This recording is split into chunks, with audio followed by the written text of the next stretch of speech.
அஸ்ஸலாமு அலைக்கும். எல்லோரும் எப்படி இருக்கீங்க? இதை 27ஆம் தேதி எடுத்த வீடியோ. நைட்டே பரோட்டாவுக்கு மாவு ரெடி பண்ணி சுட்டு வச்சிட்டோம். ஏன்னா காலைல எழுந்திரிச்சா ஈஸியாக இருக்கும்னு.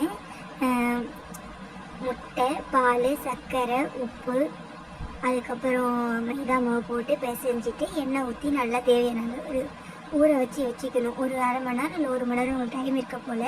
சப்பாத்திக்கு மாவு உருண்டையாக போடுற போல் பரோட்டா மாவை கையில் உருண்டை பிடிச்சிட்டு பரோட்டாவுக்கு வீசுகிறப்புல வீசி அந்தமாரி வச்சுட்டு அதுக்கப்புறம் தட்டி நம்ம தோசைக்கல்லில் போட்டு எடுத்தால் பரோட்டா ரெடி. எனக்கு அன்றைக்கி வேலை அதிகமாக இருக்குது சொல்லி நான் அடுப்பு கீழே இறக்கி வச்சு கொல்லையில் வச்சு செஞ்சேன். காற்று விட்டுமா நிம்மதியாக இருந்துச்சு. அன்றைக்கி 1 மணிக்கு தான் படுத்தோம்.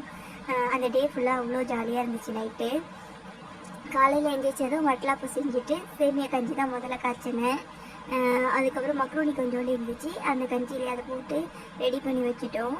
மறுநாள் வரைக்கும் அந்த கஞ்சி இருந்துச்சு. அதுக்கப்புறம் ஜாலன் ஸ்டஃபாக நைட்டே செஞ்சுட்டேன். காலைல சிக்கன் சால்னா வச்சேன். அப்புறம் வடை போட்டிருந்தேன். அதுக்கப்புறம் பீஃப் பிரியாணி தான் செஞ்சோம்.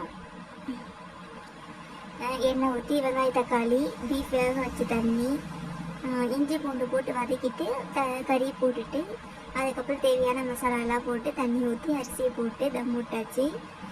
நான் ஒன்றும் டீட்டெயிலாக சொல்லலை. அன்றைக்கி என்ன நடந்துச்சு, நான் என்ன பண்ணணும் அதை தான் சொல்கிறேன். அதுக்கப்புறமா ஒரு 6 மணிக்கு மேலே பாண்டிக்கு போயிட்டோம். பீச் பார்க்கலான்னு. அப்புறம் பக்கத்துலேயே கோட்டைக்குப்பத்தில் பெண்ணா கடை இருந்ததுனால அங்கே பார்த்துட்டு ஜாமெல்லாம் வாங்கிட்டு வந்தோம். இது பக்ரீத் அன்னைக்கு செஞ்ச பிரியாணி சூப்பராக இருந்துச்சு. அங்கே எப்பயும் பாஸ்மதியில் தான் செய்வோம். அன்றைக்கி 24 அரிசியில் செஞ்சு பார்த்தோம். பிரியாணி நல்லா தான் வந்துச்சு. இருந்தாலும் எங்களுக்கு பாஸ்மதி ரொம்ப பிடிக்கும். தேங்க்யூ. அஸ்ஸலாமு அலைக்கும்.